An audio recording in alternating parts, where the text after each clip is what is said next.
What does it feel like to have seen 8 decades of life and accomplishment? It has to feel great to have seen so much and to be able to talk about it with those that we love. Today marks the 80th birthday anniversary of a loved one, Alhaji Tolani Abbas, the Mogaji of Abbas Dynasty worldwide. Alhaji Tolani Abbas was born in Ekpe town of Lagos State 80 years ago. He has been through so many valleys, high and low, snatching victory after victory from the jaw of failure. God has endowed him with sound health, wonderful family, and many grandchildren. And a co-house blog put a spotlight on the octogenarian who has successfully navigated through 80 years of life, and he set out to blow 80 candles today. Come with us.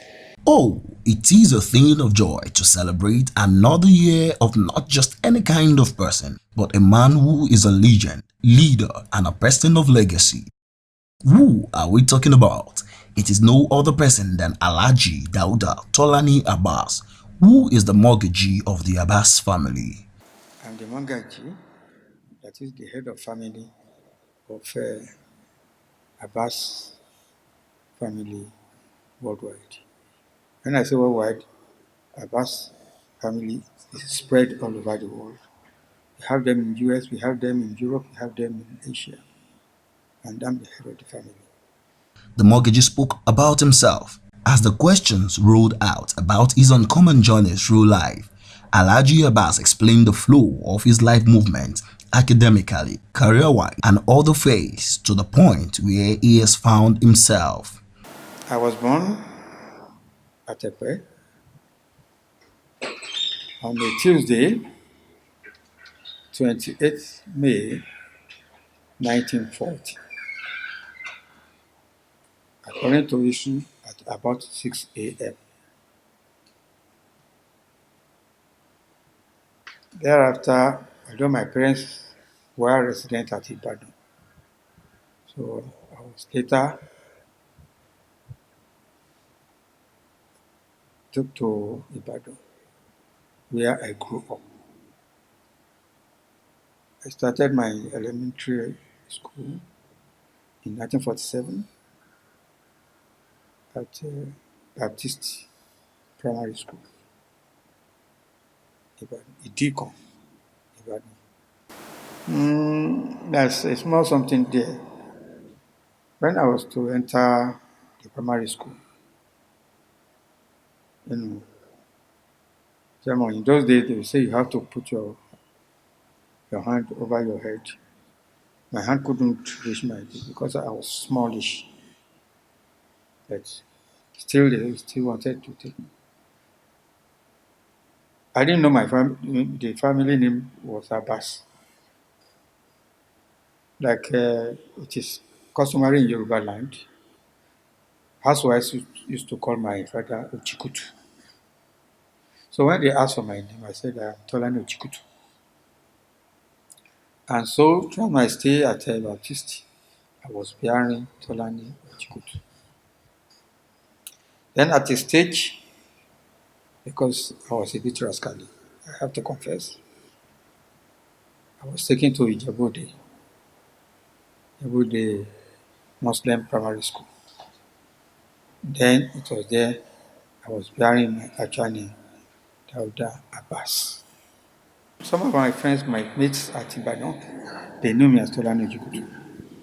My mates at Ijebuode, they knew me as Dauda Abbas. Then I came to secondary school at Ibadan, back to Ibadan again, Ibadan Boys High School. So some of my friends they met. The one that knew me as Tolani Ojikutu was talking about his friend Tolani Ojikutu. The one that knew me as Tolani Abbas, Dauda Abbas, was talking of his friend Dauda Abbas. And the description the two of them were giving centered on me.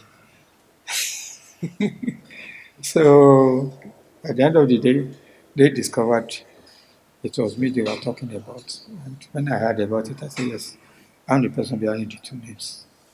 In those days, there were only 1, 2, 3 universities or so. Then we had only Ibadan. It was only Ibadan. University College Ibadan. Then not yet University of Ibadan. University of Ife was just coming up. Madu Bello was just about to come up. The same thing in Suka. So the trend then was that the majority of us were traveling abroad. Several efforts were made for me to travel abroad, but for one reason or the other, I couldn't. So I took to civil service as a career. But then there were some other opportunities through correspondent courses and whatnot. So I engaged myself in the first place, because I was science oriented, I entered for part-time course in the sciences at Abeokuta Grammar School. But the thing was not all that easy to do science at part-time. So even some of the lecturers advised that I should withdraw, even though they knew I was okay. But they said I might not be able to make the GC. Even I attempted the GC, I had only one paper. So then I switched over to arts.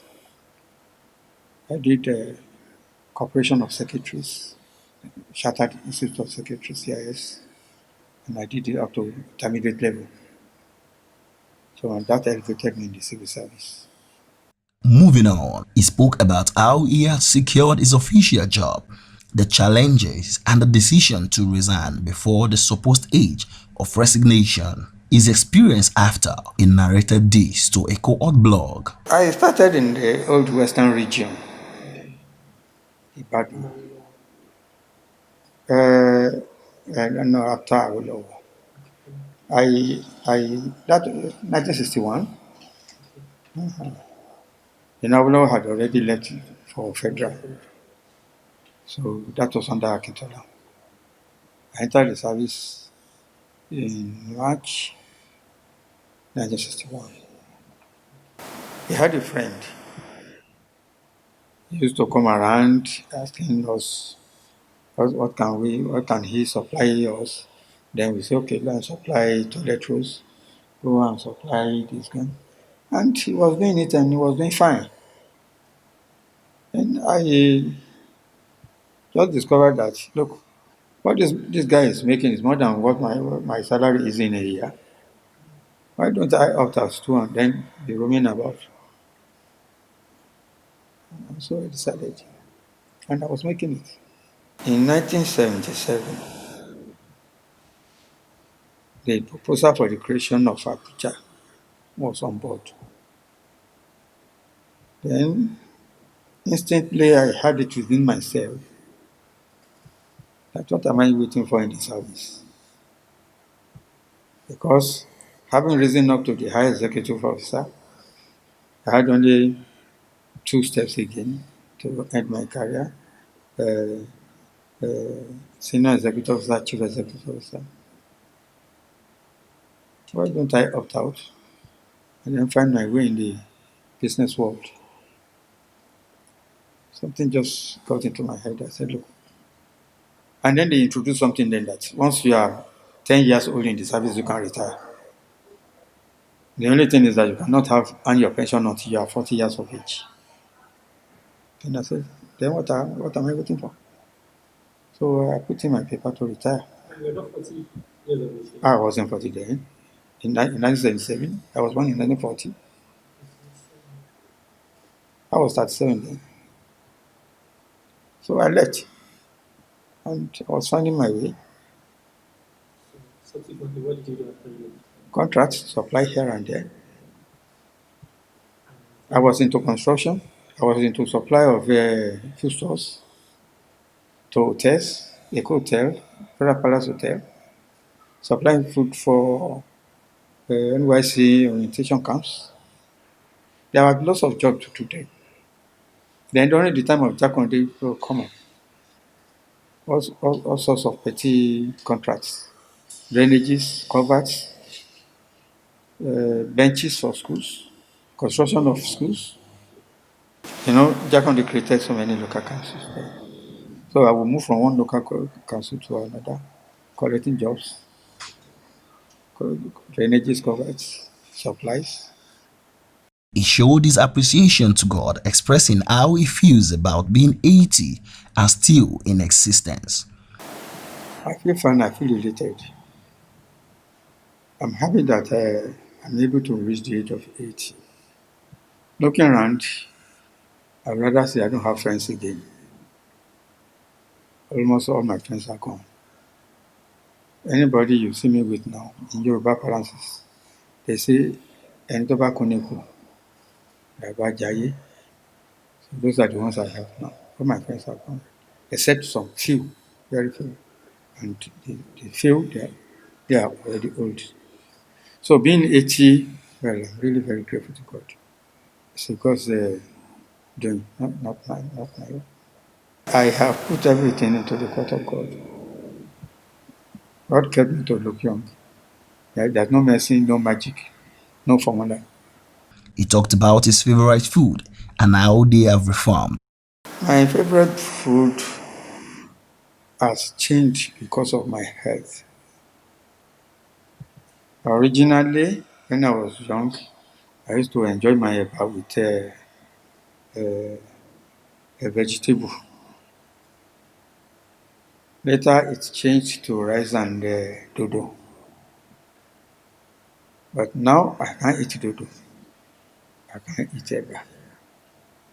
So, what I eat now is just small, little carbohydrates, little this, little that. So right now, I would rather say I don't have any favorite something.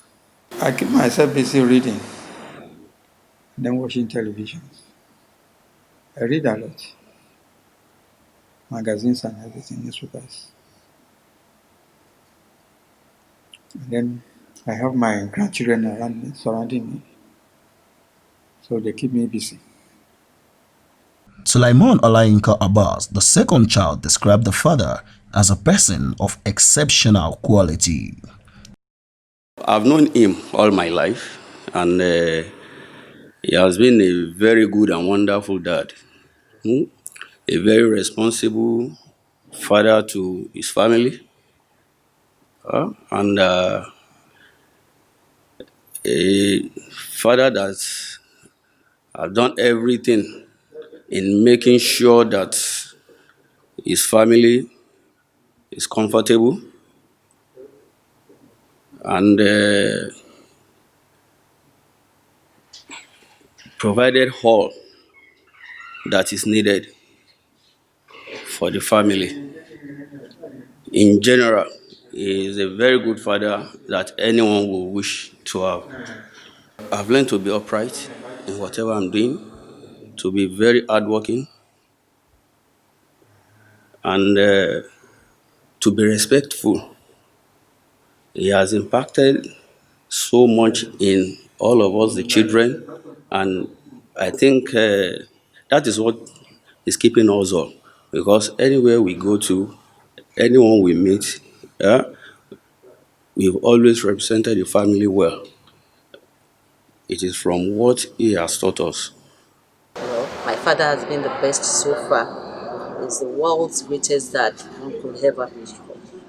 And what else do I say? He's just simply the best. He loves his children. He loves his family. He makes us happy all the time, and he has impacted a lot in us. One of the virtues impacted in us is for us to have the fear of the Almighty God, and that we shouldn't fear any human apart from the Almighty God. I'm wishing him long life and more years as he celebrates his 80th birthday. He will live to reap the fruit of his labor on all his children and grandchildren, and he will not witness any calamity during his life, the rest of his lifetime. I want to wish my daddy, my father-in-law, he's everything to me.